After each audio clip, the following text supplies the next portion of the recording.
Dear friend, welcome once again. आज का हमारा टॉपिक है टेंशन मेंबर्स। तो जैसे इसके नाम से ही हमें पता लगता है कि टेंशन मेंबर्स क्या हैं। टेंशन मेंबर जिसके अंदर खिंचाव आता है। खिंचाव का मतलब ये है कि जिस मेंबर को जिसके दोनों सिरे के ऊपर हमने टेंसाइल फोर्स लगाई हुई है, तो वो जिस मेंबर के दोनों तरफ अगर टेंसाइल फोर्स लगी हुई हो, उसको खींचने की कोशिश कर रही हो, तो उस तरह के मेंबर्स को हम टेंशन मेंबर्स बोलते हैं। तो इन टेंशन मेंबर्स को हम टाई मेंबर्स भी बोलते हैं। तो ये जो टेंशन मेंबर्स हैं, ये जो टेंशन मेंबर्स हैं आमतौर पर इनको हम ट्रसीज में इस्तेमाल करते हैं। तो जब अगर टेंसाइल फोर्स अगर उसके ऊपर एक्सिस पे ही अगर लगा हुआ हो, तो उसकी वजह से जो उसमें स्ट्रेस का जो डिस्ट्रीब्यूशन है वो यूनिफॉर्म होता है। लेकिन कई बार अगर जो फोर्स हमारा tensile force if it is eccentric, eccentric मतलब उसके अगर एक्सिस पे ना लगा हुआ हो, तो उसकी वजह से उसके अंदर एडिशनल बेंडिंग मूवमेंट भी पैदा हो जाता है। तो मोटे तौर पे कहने का मतलब ये है कि जो टेंशन मेंबर्स हैं वो मेंबर्स हैं जिसके ऊपर की हमने टेंसाइल फोर्स लगाई हुई है और वो उस मेंबर को खींचने की कोशिश कर रहे हैं, एक्सटेंड करने की कोशिश कर रहे हैं।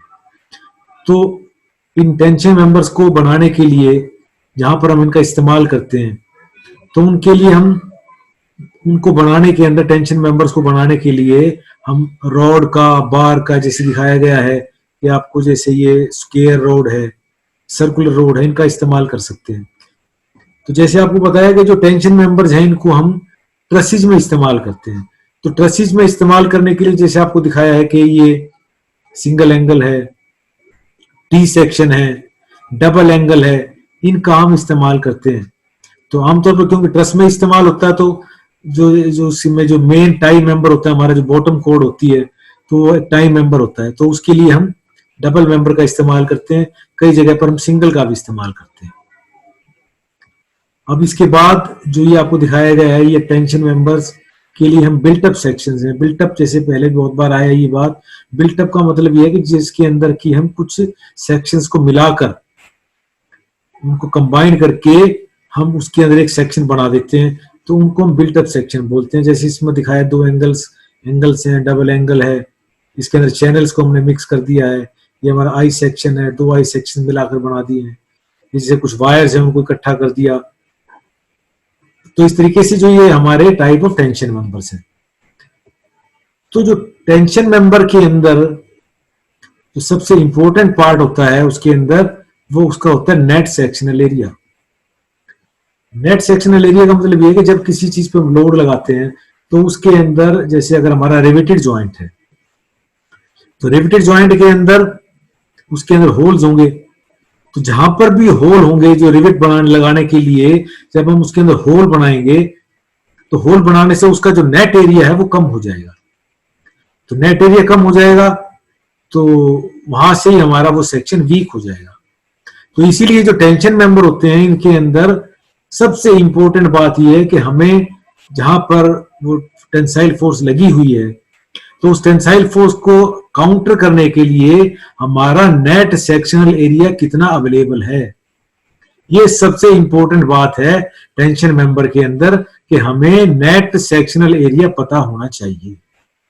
जैसे आपको दिखाया गया है कि ये जो प्लेट्स हैं हमारे पास, अगर हम प्लेट को ज्वाइंट करते हैं, जैसे दिखाया गया है कि ये प्लेट है, ये प्लेट आपको दिख रही है, इस प्लेट को हमने एक गसक प्लेट के साथ कनेक्ट किया है। तो इसमें दिखाया गया जो भी अगर हमारे पास प्लेट्स हो और अगर चेन रिवेटिंग हो, ये चेन रिवेटिंग का मतलब एक लाइन में चेन रिवेट्स लगी हुई है, जैसे दिखाई है, इसके अंदर सभी एक लाइन में लगी हुई है रिवेट्स। तो जो हमारे पास उस कंडीशन के अंदर जैसे लगी हुई है, तो हमारे पास नेट एरिया उसमें कितना होगा, a net, it depends, it is will be equal to B, इसकी विड्थ, माइनस में एन डी, एन का मतलब number of rivets, D is the gross diameter of the rivet. तो आपको पता है ग्रॉस डायमीटर क्या होता है, जो नॉमिनल डायमीटर होता है रिवेट का, उसके अंदर उसके डायमीटर पे डिपेंड करता है। हम जब जहां पर भी इस्तेमाल करते हैं हमेशा ग्रॉस डायमीटर इस्तेमाल करते हैं। तो ग्रॉस डायमीटर निकालने के लिए नॉमिनल डायमीटर में अगर डायमीटर रिवेट का अगर 25 mm से कम हो तो उसमें 1.5 mm जोड़ते हैं, और अगर 25 से ज्यादा हो तो 2 mm जोड़ देते हैं in the nominal diameter of the rivet. तो हर जगह पर आपको ग्रॉस डायमीटर लिखा मिलेगा। T is the thickness of the plate. तो हमारे पास नेट एरिया आ गया। बी प्लेट की जो विड्थ है, अगर क्रॉस सेक्शन काटते हैं तो बी माइनस में number of B minus N D into T, तो हमारे पास नेट एरिया आ जाएगा। तो अब हम नेट एरिया जो निकाल दिया for the plate of for the in the case of chain riveting. लेकिन हम चेन रिवेटिंग को प्रेफर नहीं करते हैं, क्योंकि चेन रिवेटिंग के अंदर जो हमारी ताकत है वो कम होती है। तो इसलिए हम प्लेट्स के लिए आमतौर पर वी प्रेफर जिगजैग रिवेटिंग।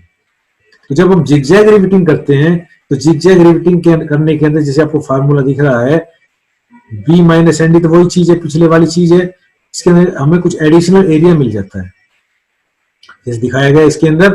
तो ये जो एडिशनल एरिया होता है इसकी वजह से हमारे पास एरिया नेट बढ़ जाता है। तो जितना नेट एरिया हमारे पास ज्यादा होगा उतनी ही उस जॉइंट की, उस सेक्शन की लोड लेने की ताकत ज्यादा होगी। तो इसके अंदर ये formula B minus N D plus N dash S square by 4g, इसको टी से गुणा कर दिया पूरा थिकनेस से, तो हमारे पास ए नेट आ गया। तो N is the number of gauge distances. ये इसके अंदर ये दो गेज डिस्टेंसेस दिखाए गए हैं, ये दो गेज डिस्टेंसेस हैं इसके अंदर। N is the number of rivets, जो पहले था जैसे हमारे पास 3 रिवेट है तो बी माइनस एन डी, इसमें 3 लेंगे। डी हमारे पास डायमीटर है तो हम इसके अंदर ग्रॉस डायमीटर, और जी इसके अंदर जैसे दिखाया गया ये गेज डिस्टेंस, और S is the staggered pitch. S is the staggered pitch, ये दिखाया S. G is the gauge distance, दो गेज डिस्टेंस हमारे पास जितने भी हैं, तो B minus N D plus N dash S square by 4g, तो ये पूरा इकट्ठा है ये B minus N D plus N dash square N dash S square by 4g, तो ये हमारे पास नेट एरिया आ जाएगा। तो इस तरीके से अगर हमारे पास अगर जिगजैग रिवेटिंग हो तो उस केस के अंदर इस फॉर्मूले से हम नेट सेक्शनल एरिया कैलकुलेट कर सकते हैं। अब हम बात करते हैं एंगल्स की। तो जो अगर हमारे पास अगर सिंगल एंगल है और सिंगल एंगल के अंदर अगर उसकी अगर दोनों लेग्स कनेक्टेड है, आमतौर पर अमूमन ऐसा होता नहीं है कि जो अगर हमारे पास एंगल अगर हमने एज ए टाई मेंबर इस्तेमाल किया है तो उसके अंदर उसकी दोनों लेग्स कनेक्टेड हो। लेकिन अगर फिर भी अगर मान लिया किसी केस में अगर उस एंगल की दोनों लेग्स कनेक्टेड हैं तो उसको हम एज इट इज ट्रीट करते हैं जैसे कि इट इज ए प्लेट। सीधा जैसे प्लेट होती है उसको एज ए प्लेट ही हम उसको ट्रीट करते हैं। तो जैसे आपको दिखाया गया इसके अंदर ये दो एंगल्स, ये सिंगल एंगल है हमारा, दो पॉइंट से कनेक्टेड है, तो हमने इसको सीधा कर दिया। तो सीधा कर दिया तो इस तरह से ये हमारी प्लेट हो गई, और उसके अंदर जैसे हमने जिगजैग रिवेटिंग की है तो जिगजैग रिवेटिंग हो जाएगी। तो उसी तरीके से इसके अंदर वही फॉर्मूला है हमारे पास B minus N D plus N dash S square by 4g। तो G is the gauge distance, S is the staggered pitch. तो ये हमारे पास इसमें दो सेक्शन दिखाए गए हैं, 1 2 3। अगर हम 1 2 3 पर लेते हैं तो हमारे पास ए नेट ये होगा B minus N D into T, simple वही है, एन की वैल्यू 1 हो जाएगी। लेकिन अगर हमारे पास अगर हम ये सेक्शन अगर कंसीडर करें 1 2 4 5 लिखा है 1 2 4 5, तो हमारी जिगजैग रिवेटिंग है तो इसमें हमारे पास ये फार्मूला हो जाएगा B minus N D plus N dash square N dash S square by 4g। तो इसमें नंबर ऑफ रिवेट्स हमारे पास ये 2 हो जाएंगे, ये 2 हमारे पास नंबर ऑफ रिवेट्स हो जाएंगे। इसके अंदर एन डैश हो जाएगा गेज डिस्टेंस, हमारे पास इसमें एक गेज डिस्टेंस है 1, और इसके अंदर एस जो है स्टैगर्ड पिच। तो इस तरीके से सिंगल एंगल का हम नेट एरिया कैलकुलेट कर सकते हैं जबकि हमारी इसके अंदर दोनों लेग्स कनेक्टेड हैं। अब हमारे पास ये जो बेसिक इसके अंदर जो हमारे टाइप है उसके अंदर ये टाइप है कि जब हमने सिंगल एंगल है हमारे पास और उसकी अगर एक लेग कनेक्टेड हो तो उस एक लेग कनेक्टेड के होने की वजह से हमें नेट एरिया कितना मिलेगा, ये सबसे इंपॉर्टेंट पार्ट है और उसको समझना बहुत जरूरी है। सबसे अगर आप इसको बहुत अच्छी तरह समझ लेंगे तो आगे आपको इस चैप्टर में कोई कठिनाई नहीं आएगी। तो इसका एक फॉर्मूला है जैसे इसमें लिखा गया है A net is equal to A1 plus A2K, A1 plus A2K। A1 is the area of the connected leg, जैसे इसमें दिखाया गया ये हमारी लेग कनेक्टेड है, इसके अंदर रिवेट लगाई हुई है तो ये हमारा कनेक्टेड लेग है। और A2 is the gross area of the outstanding leg, ये हमारी आउटस्टैंडिंग लेग है जो खड़ी है, ये आउटस्टैंडिंग लेग। और K इज ए कांस्टेंट, तो इस के की कांस्टेंट की वैल्यू निकालने के लिए हमारे पास ये फार्मूला है 3a1 divided by 3a1 plus a2। a1 a2 हमें निकालना है। a1 कैसे निकालेंगे? a1 is the net area of the connected leg. तो net area of the connected leg निकालने के लिए लेग का उसका क्या फार्मूला रहेगा हमारे पास? जो हमारी ये लेग है हमारी, इसकी लेंथ ले ली हमने, length of the leg minus half T. ये हमने यहाँ पर ये टी लिया है, ये जो हमारे पास, इसको हम टी को दोनों या तो एक तरफ कंसीडर कर सकते हैं, लेकिन हमने क्या किया, आधा इधर किया है और आधा आउटस्टैंडिंग लेग में किया है। तो हमने क्या किया, length of the leg minus half t minus N D. N का मतलब नंबर ऑफ रिवेट, जिसमें रिवेट होंगे इसमें से एक रिवेट लगाया है, एक, और d is the gross diameter. तो वही, तो हमारे पास इसका नेट एरिया आ जाएगा। अब उसके बाद ये आउटस्टैंडिंग लेग, तो ये आउटस्टैंडिंग लेग की जो लेंथ होगी यहां से यहां तक माइनस टी बाई टू।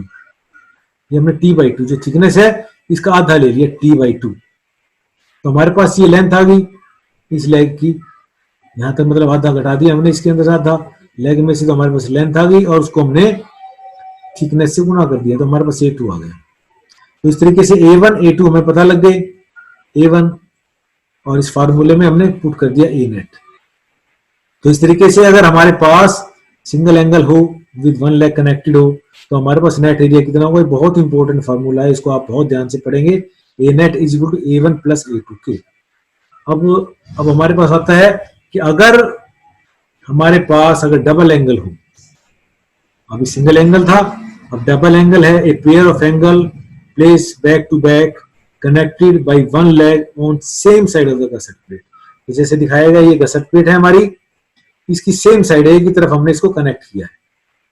तो वही सभी चीजें वही उसके अंदर, A1 is the net area of the connected leg, A2 is the gross area of outstanding leg. तो इसके अंदर जो हमने A1 A2 निकालना है, अब इसके अंदर ये तरीका वही है निकालने का, लेंथ ऑफ द लेग में से आधा टी घटाएंगे और एन डी उसके अंदर से जो नंबर ऑफ रिवेट्स हैं उसको घटा देंगे और फिर उसको टी से गुना कर देंगे। लेकिन इसके अंदर हमें काम और करेंगे, क्योंकि हमारे पास इसके अंदर दो एंगल्स कनेक्टेड हैं, तो इसलिए A1 निकालते वक्त इसको 2 से और गुना करेंगे। इसी तरह से A2 आउटस्टैंडिंग लेग की का एरिया निकालना, उसकी लेंथ माइनस हाफ टी कर देंगे, थिकनेस से गुना कर देंगे और इसको भी 2 से गुना कर देंगे।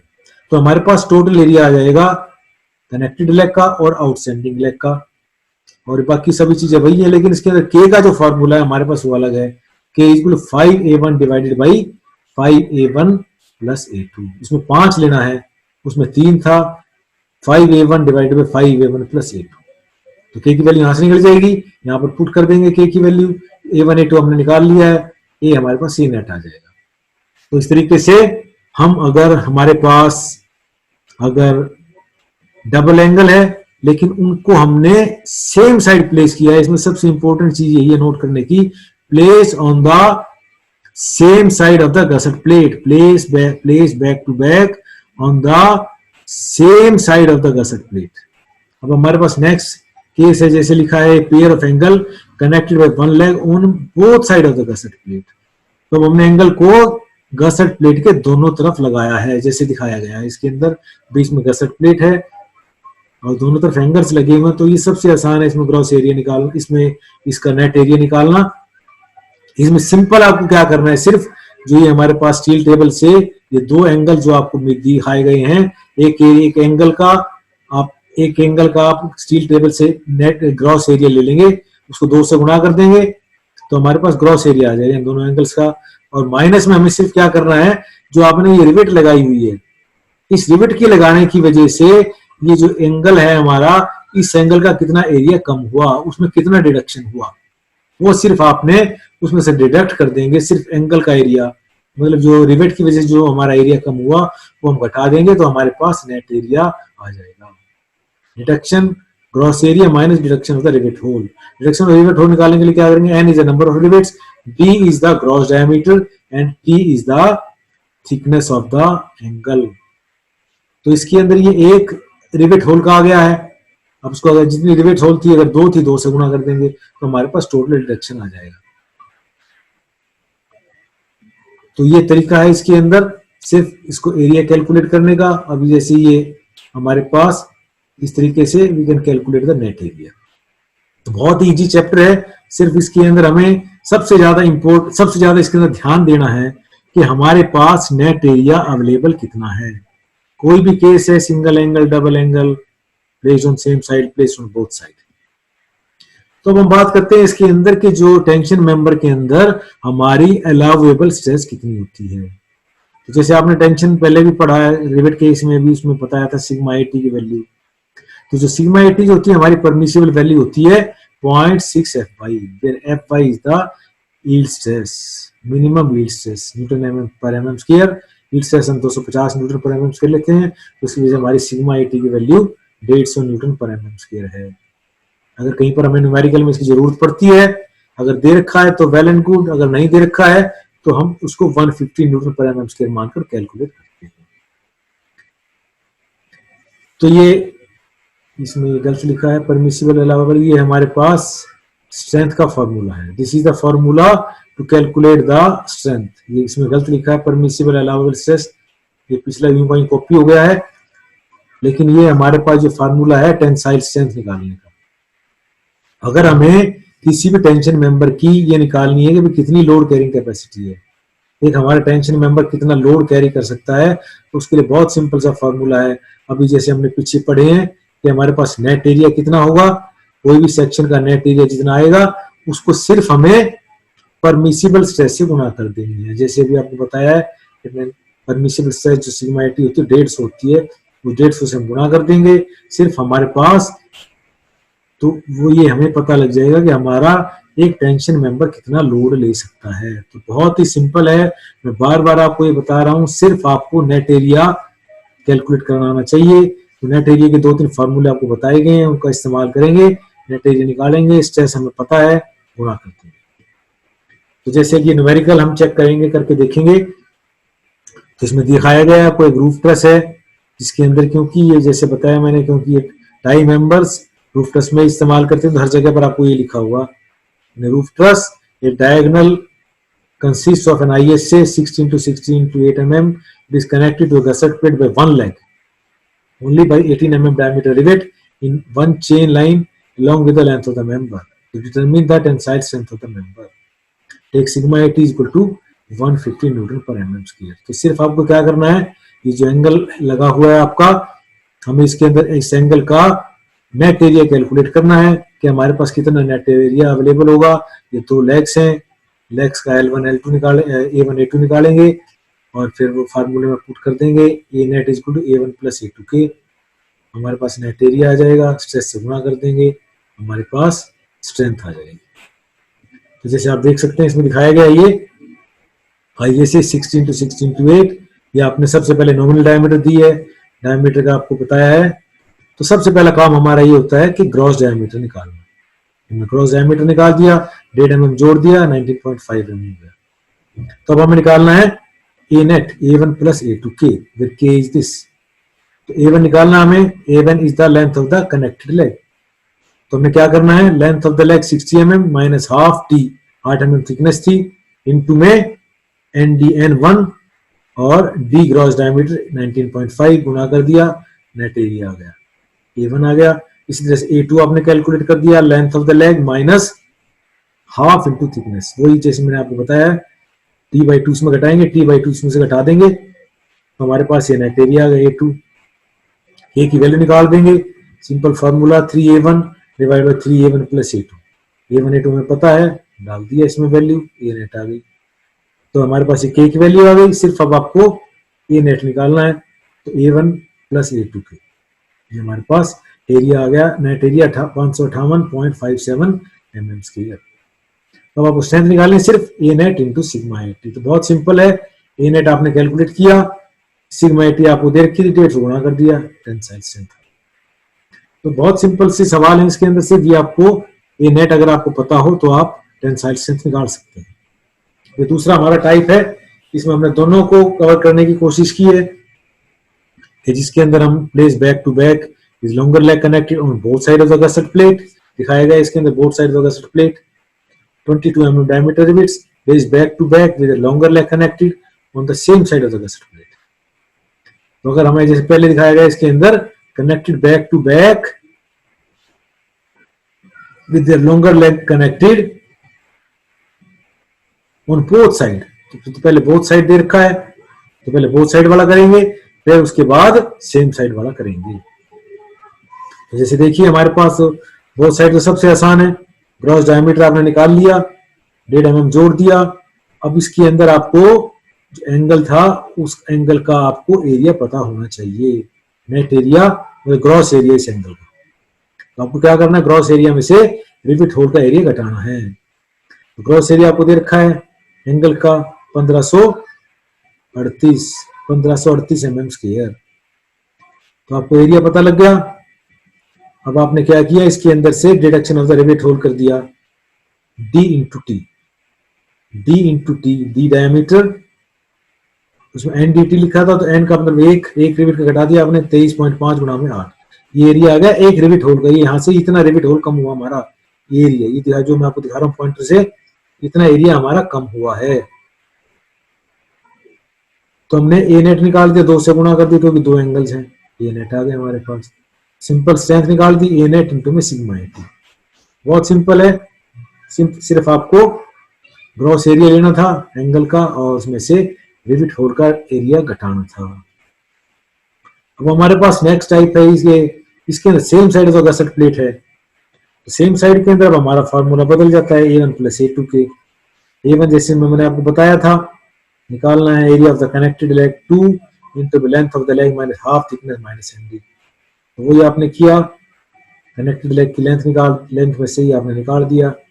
ये हमारे पास ये कनेक्टेड लेग थी 125 mm की, आउटस्टैंडिंग लेग थी 75 mm की। तो आपने इसका ग्रॉस एरिया निकाल दिया, 2 से गुणा किया, आउटस्टैंडिंग लेग का एरिया निकालना है 2, length of the leg minus half into thickness 75 minus half into 8 d/2। तो 2 से गुणा करना साथ साथ क्योंकि डबल एंगल है। हमारे पास नेट एरिया आ गया, दोनों का A1 A2 आ गए, के में पुट कर दिया value 5A1 divide 5A1 plus A2, हमारे पास के की वैल्यू आ गई। ए नेट निकाल दिया A1 प्लस A2 के, ये हमारे पास नेट एरिया आ गया। बाकी फिर वही है, सिर्फ ए नेट इंटू में सिग्मा ए टी। तो ये हमारा बहुत सिंपल सा सवाल है, ये बहुत बार एग्जाम में आते हैं सवाल इस तरह के। सिर्फ आपको स्ट्रेंथ कैलकुलेट करनी होती है कि हमारा एक टेंशन मेंबर कितना लोड ले सकता है। Single angle, double angle, same side, both side, मैंने अभी आपको दोनों टाइप के सवाल आपको समझाए। अब हमारा इसके अंदर नेक्स्ट टाइप आता है डिजाइन करना। डिजाइन करने का मतलब ये है कि अब आपने कोई ट्रस बनाई है, तो उस ट्रस के अंदर आपको ये पता लगा भाई इस ट्रस के जो ये टेंशन मेंबर है इसके अंदर इतना लोड आ रहा है, वो लोड आ रहा है, तो उस लोड को लगाने के लिए हमें कौन सा सेक्शन, क्या सेक्शन यूज करना है। तो इसके अंदर वही सभी चीजें हैं जो भी आपने पीछे लोड लगाने कैलकुलेट करने में की है, नेट एरिया कैलकुलेट करना है, वही स्टेप्स हैं, सिर्फ इसमें 1-2 स्टेप्स फालतू हैं। बाकी बहुत आसान है डिजाइन करना, कोई मुश्किल नहीं है सेक्शन टेंशन मेंबर को डिजाइन करना। सिंपल से स्टेप्स हैं 5-6, उनको आप फॉलो करते चले जाइए, आपको नेट टेंशन मेंबर डिजाइन हो जाएगा। तो हमारा सबसे पहला स्टेप यही है कि calculate the net sectional area, कितना सेक्शनल एरिया आपको रिक्वायर्ड है।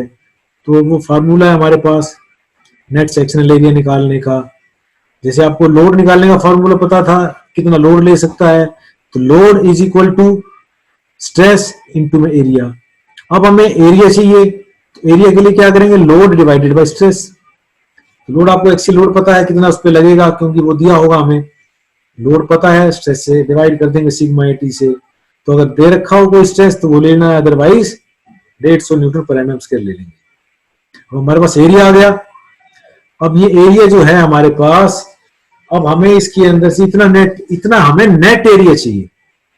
अब नेट एरिया चाहिए तो अब हमें डिजाइन करना, क्योंकि जब ये सेक्शन जब यूज होगा तो इसके अंदर हमें जॉइंट्स भी बनाने पड़ेंगे। कहीं पर रिवेटेड जॉइंट लगाते हैं, कहीं पर वेल्डेड जॉइंट लगाते हैं।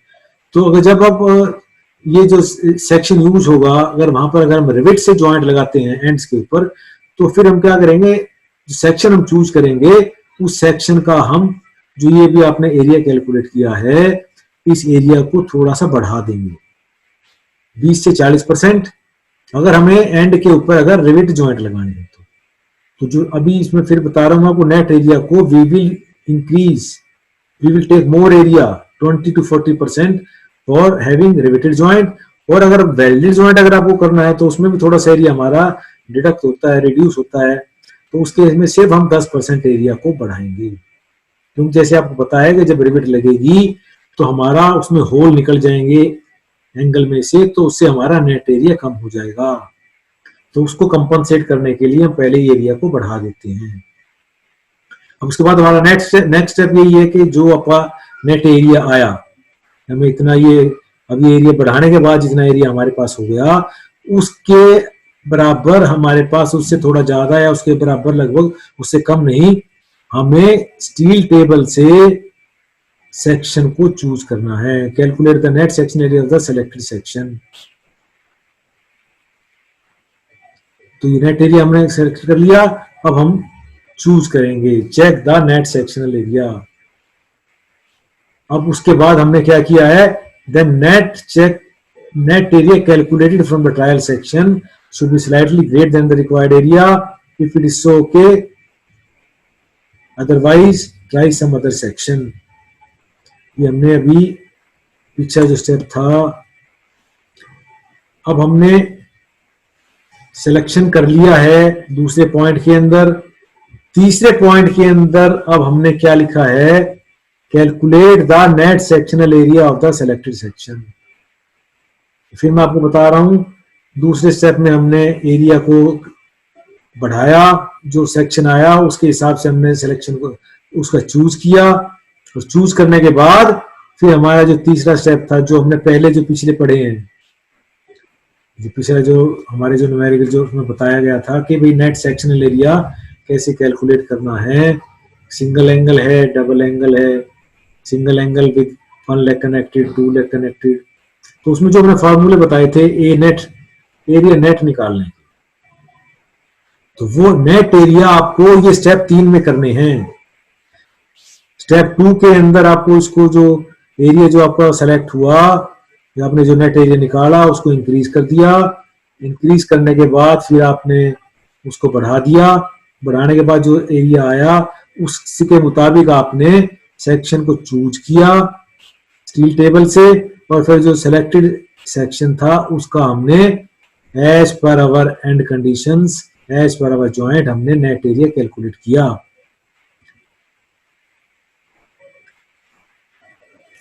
तो जो ये नेट एरिया आया है हमारा पिछले स्टेप 3 में कैलकुलेशंस के बाद, वो नेट एरिया जितना हमें रिक्वायर्ड है उससे ज्यादा होना चाहिए।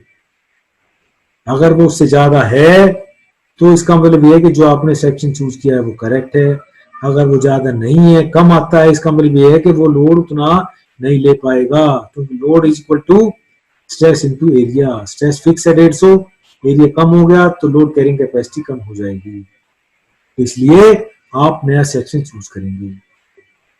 अब इसके बाद हम उस सेक्शन को एक और चेक करते हैं, सिलेंडरनेस रेशियो भी चेक करते हैं उसकी। तो सिलेंडरनेस रेशियो चेक करने का मतलब ये है कि जो आप सिलेंडरनेस रेशियो है हमारी, जैसे आपने कंप्रेशन मेंबर में चूज किया था, कंप्रेशन मेंबर निकालते हैं एल और आर रेशियो, जो हमारे सेक्शन की इफेक्टिव लेंथ है उसका रेडियस जायरेशन से डिवाइड कर देते हैं, हमें उसकी सिलेंडरनेस रेशियो पता लग जाती है। तो जो सिलेंडरनेस रेशियो है वो जो परमिसिबल लिमिट के अंदर होनी चाहिए। तो ये हम चेक क्यों कर रहे हैं, क्योंकि इसको चेक करने का ये फायदा है कि कई बार due to the reversal of the stresses, stress बदल जाती है अर्थक्वेक की वजह से। जो सेक्शन हमारा कंप्रेशन मेंबर था वो टेंशन मेंबर बन जाता है, और टेंशन मेंबर कंप्रेशन मेंबर बन जाता है। तो क्योंकि हम ये एक टेंशन मेंबर को डिजाइन कर रहे हैं, तो इसको फिर हम as a compression member check कर रहे हैं। तो कंप्रेशन मेंबर चेक करने के अंदर फिर हम उसको ये चेक करते हैं कि भाई इसकी जो सिलेंडरनेस रेशियो है वो विद इन परमिसिबल लिमिट होनी चाहिए। और फिर उसके बाद अभी हमारा सेक्शन सेलेक्ट हो गया, चूज हो गया, और फिर उसके बाद जितना लोड उस पर लगा हुआ है एंड्स के ऊपर, उसके हिसाब से फिर उसका हम रिवेटेड जॉइंट या उसका वेल्डेड जॉइंट डिजाइन कर सकते हैं। तो उसके लिए वही तरीका है, स्ट्रेंथ ऑफ द वेल्ड अगर वेल्डेड करना है पर एमएम निकालते हैं या रिवेट वैल्यू निकालते हैं, लोड से डिवाइड कर देते हैं, load divided by rivet value, number of rivets आ जाती हैं, या load divided by load divided by length of strength of the weld पर एमएम हमारे पास डिजाइन हो जाएगा। तो ये हमारे पास एक सिंपल सा सवाल है, बस एक स्ट्रट आपको टाइन मेंबर डिजाइन करना है जिसकी की लेंथ आपको दी हुई है 2 मीटर और इस पर 140 किलोमीटर का लोड लगा है। आपको सिंपल डिजाइन करना है बस। तो हमारा इसकी सिंपल स्टेप्स हैं, जैसे आपको लोड दिया है ये 40 किलो न्यूटन, लेंथ दी है, सिग्मा टी हमें पता है, ये टाउ वी वगैरह ये उसके लिए होती है जब हम इसको as a rivet number of rivets design करेंगे। तो सबसे पहला वही स्टेप है, calculate the net area, load divided by sigma t, इतना हमें एरिया चाहिए। तो क्योंकि अगर ये जो डिजाइन किया गया है इसको हमने वेल्डेड जॉइंट डिजाइन करना है, ये लिखा ना when the member is connected by welded at the ends. तो वेल्डेड एट द एंड्स करना है तो हमें सिर्फ इसका ग्रॉस एरिया 10% से इंक्रीज करेंगे। हम 10% इंक्रीज कर दिया, 1.1 से गुणा कर दिया नेट एरिया, हमें इतना नेट एरिया चाहिए। तो अब हम स्टील टेबल से एक अनइक्वल आपने एंगल चूज किया जिसका एरिया 1026.6 mm स्क्वायर से ज्यादा हो। तो आपने एक सेक्शन देखा आईएस से 90 इंटू 60 इंटू 8 mm जिसका की नेट एरिया है 1137 mm स्क्वायर और इसका रेडियस ऑफ जायरेशन है 12.8 mm। हमने एरिया ये सेक्शन चूज कर लिया, ये सिंगल एंगल है, अभी सिंगल एंगल है तो अब हम इसका नेट एरिया कैलकुलेट करेंगे। हमें जब इसके अंदर जब वेल्ड करेंगे तो हमें नेट एरिया कितना अवेलेबल रहेगा। उसका नेट एरिया कैलकुलेट करने के लिए वही फार्मूला A1 प्लस A2 के ये equal to 3A1 by 3A1 plus A2। अब क्योंकि ये जो मेंबर है हमने डिजाइन किया करना है, इसमें वेल्ड करना है, तो इसलिए इसके अंदर सिर्फ हमने A1 निकाला है, length of the leg minus T/2। इसके अंदर रिवेट का होल हमने डिडक्ट नहीं किया है। क्यों नहीं किया? क्योंकि ये वेल्ड कनेक्शन है, तो वेल्ड कनेक्शन है तो उसमें रिवेट होल घटेगा नहीं। Length of the leg minus T/2 into T, हमारे पास ए नेट आ गया, A1 आ गया। Area of the connected leg, ये आउटस्टैंडिंग लेग है, इसमें भी वही करना है। लेंथ ऑफ द लेग, ये हमारे पास कनेक्टेड लेग, ये आउटस्टैंडिंग लेग, 60 माइनस T/2, हमारे पास नेट एरिया आ गया, A2 आ गया। ये A2 है, A1 नहीं है, A2 है। तो ये A1 यहाँ पर है, ये A2 है। K की वैल्यू आ गई हमारे पास 3A1 divided by 3A1 plus A2। K की वैल्यू निकाल दी और हमारे पास नेट एरिया आ गया। अब कि हमें नेट एरिया कितना मिलेगा इसके अंदर 933.3 mm स्क्वायर। ये सेक्शन हम यूज कर रहे हैं। अब हमारे पास इसके अंदर अवेलेबल इतना एरिया है 933.3, जबकि हमें चाहिए 688। इट मींस ये सेक्शन है हमारा, ये सेफ है।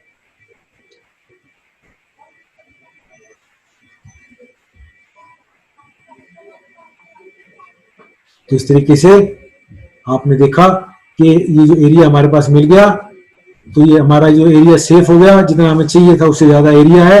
तो इसका मतलब ये कि जो सेक्शन हमारा ये ओके है, तो इसकी लोड कैरिंग कैपेसिटी उससे ज्यादा होगी। तो इसको हम देख भी सकते हैं, इस एरिया को 933.3 को अगर हम 150 से गुना करेंगे तो इसकी वैल्यू जितना लोड लगा हुआ था 140 किलोमीटर उससे ज्यादा आएगी। तो इसका मतलब ये हमारा जो सेक्शन है ये बिल्कुल सेफ है।